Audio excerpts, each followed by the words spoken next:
विकास प्रबोधन यात्रा याचं आयोजन केलेलं आहे। या आयोजनासंदर्भामध्ये माननीय नरेंद्र मोदी साहेब, माननीय देवेंद्र फडणवीस साहेब मुख्यमंत्री यांचा जो स्वप्न आहे, यांचा जो संकल्प आहे, भारत हा कृषी प्रधान खेड्यांचा देश आणि जोपर्यंत या खेड्यांचा विकास होत नाही तोपर्यंत भारत जगात महासत्ता होणार नाही, म्हणून त्यांनी काही योजना तयार केलेल्या आहेत आणि या योजनेच्या अनुषंगाने गेली 18 वर्ष मी या विषयावरती काम करतो आणि हा विषय जास्तीत जास्त शेतकऱ्यांपर्यंत, ग्रामस्थांपर्यंत पोहोचवण्यासाठी लागणारी जी काही कुवत किंवा ती धमक किंवा जो आत्मविश्वास तो भाऊंमध्ये असल्यामुळं गेली 15 दिवस मी त्यांच्याशी संपर्कात होतो आणि भाऊंना हा सगळा कन्सेप्ट समजावून सांगितला आणि मग त्यांनी तात्काळ मान्यता दिली की या सर्व प्रकल्पाचा मी मुख्य आधारस्तंभ असेल। यासाठी आपण नमो आत्मनिर्भर नैसर्गिक कृषी व ग्राम विकास प्रबोधिनीची स्थापना केलेली आहे।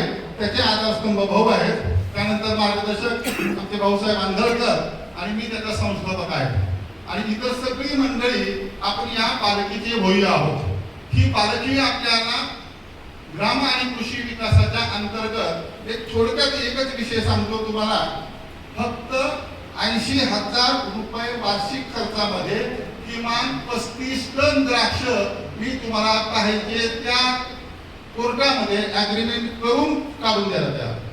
परत आपल्या नेत्यांचं बोलणं झालं उमेदवारांचं, त्याशिवाय 12,000 रुपये वार्षिक खर्चामध्ये एकरी 80 ते 100 टन ऊस उत्पादन मी काढून देऊ शकतो।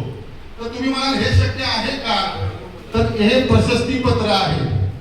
भारतीय साखर उद्योगामध्ये ज्यांचं नाव आहे नॅचरल शुगर्स ऑफ इंडस्ट्री कळम रांजणी, त्यांच्याकडे आता हा माझा प्रकल्प गेल्या 4 महिन्यापासून सुरुवात झालेली आहे, तिथं हा प्रकल्प आपण यशस्वी केलेला आहे। तर अशा या वेगळ्या आपल्या प्रकल्पासाठी आपण तुम्ही सगळे इथं आलात। खरं तर एक प्रकारे हा कृषी आणि ग्रामविकासाचा यज्ञ आज आपण इथे मांडलेला आहे आणि पत्रकारांकडून मला या यज्ञामध्ये कृतीशील विचारांच्या सुविधांची आवश्यकता आहे, म्हणून तुम्हाला आज या ठिकाणी निमंत्रण दिलेलं आहे। अति बोलण्यापेक्षा आम्ही ते सगळं करून दाखवू। ही प्रबोधन यात्रा जवळपास आपल्या 100 गावामध्ये जाईल। 33 गावामध्ये ऑलरेडी आता आमचे काम चालू आहे। त्या ठिकाणी 150 स्वयंसेवक तुमच्या बांधावरती येऊन प्रशिक्षण देण्याइतपत आम्ही सगळी तयारी करून ठेवलेली आहे। आज फक्त त्याचा शुभारंभ आहे। आज शुभारंभाच्या दिवशी आपण या ठिकाणी उपस्थित झालेला आहात। फक्त 1-2 मिनिटांमध्ये आता आपण पूजा करून घेऊया।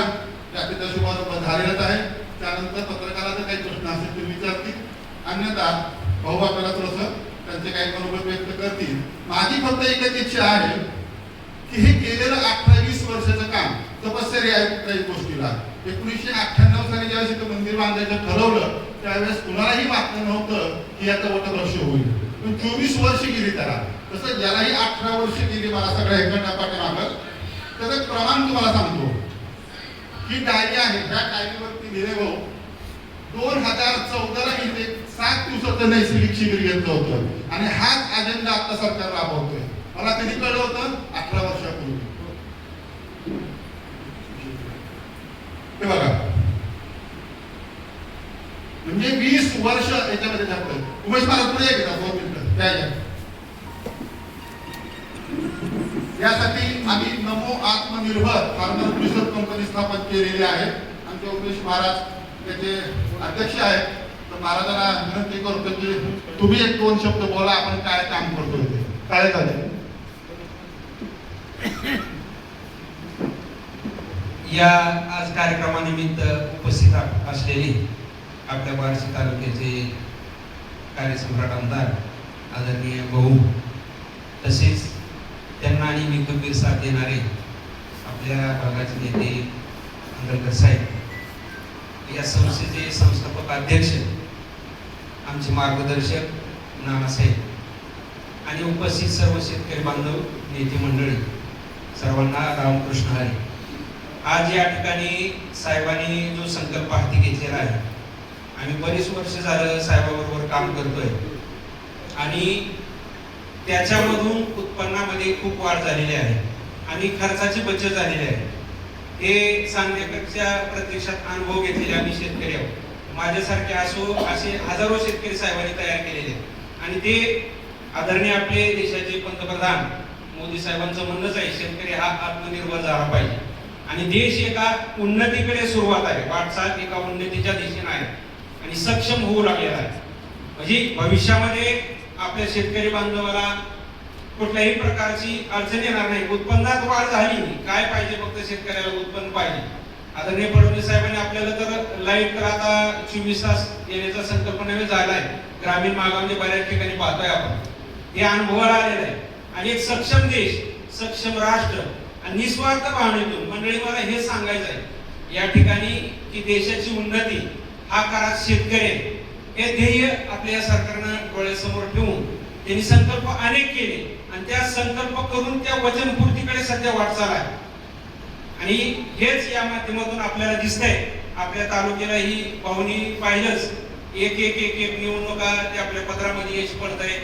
वारंवार आपल्याला ग्रामीण भागातला सुद्धा शेतकरी सांगतोय की चालू आहे आमची मतांतर असतात, अनेक गोष्टी बोलत असतील, विरोधक सांगत असतील. पण मला असं सांगायचं आहे की अगोदर धर्महित, राष्ट्रहित हे ज्यांच्या विचारामध्ये सक्षम आहे असं नेतृत्व आपलं खमके आहे.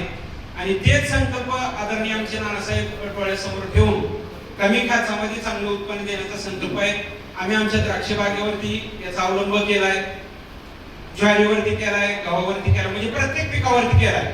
बार्शी तालुक्यामध्ये गेली आम्ही 25 वर्ष झालं सातत्यानं कृषी विज्ञान केंद्र सोलापूर असेल किंवा आमचं कृषी विभाग बार्शी असेल याच्या माध्यमातून किंवा आमची अखिल भारतीय मार्केट मंडळाचंही मी तालुक्या अध्यक्ष या पदाने मी काम करतोय. तर या माध्यमातून सुद्धा सगळ्या वारकरी बांधवांना आमचं हेच म्हणणं असतं की आपण झिरो बजेटकडे गेलो पाहिजे, कमी अल्पदरामध्ये गोमाता सांभाळली पाहिजे. त्याच्यापासून आपण रबडी, जीवामृत हे निविष्ठा वापरून आपलं उत्पन्नामध्ये वाढ केली आणि केलेली आहे, खर्चामध्ये बचत केलेली आहे. हे याच्यामध्ये निस्वार्थ भावनेचं आहे. ज्यांनी वापरले तर बरेच शेतकरी, अनुभवाचे शेतकरी या ठिकाणी आलेले आहेत. तर त्या निमित्तानं साहेबांनी सांगितलं 2 शब्द बोला, या ठिकाणी बोललो. आलेल्या सर्वांच मान्यवरांचं मी धन्यवाद देतो, आभार. आता महाराजांनी सांगितलं गायी संदर्भामध्ये आपल्याला हेच माहिती नाही की इथं 20,000 एकर क्षेत्र विदाऊट रासायनिक खतांच्या 1,000 गायी आपल्याकडे आहेत, ज्याचा आपण पर्याप्त वापर करीत नाही. ते कुठे चांगला गाई उपळायला कारखान्याच्या बाहेर.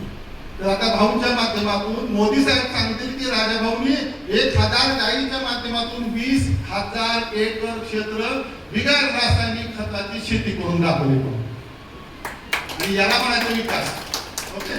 आणि आता बाकी बऱ्याच गोष्टी सांगितल्या पत्रकारांनी. एवढं सांगतो की PM प्रधान योजना, मुख्यमंत्री ग्राम स्वराज योजना, अशा बऱ्याच योजना आहेत. VSTF village social transformation foundation याच्याकडे 1,000 कोटीचे निधी आहेत आणि ते निधी कसे आणायचे त्याची जाण भाऊला असल्यामुळं तुम्ही काही चिंता करू नका. धन्यवाद.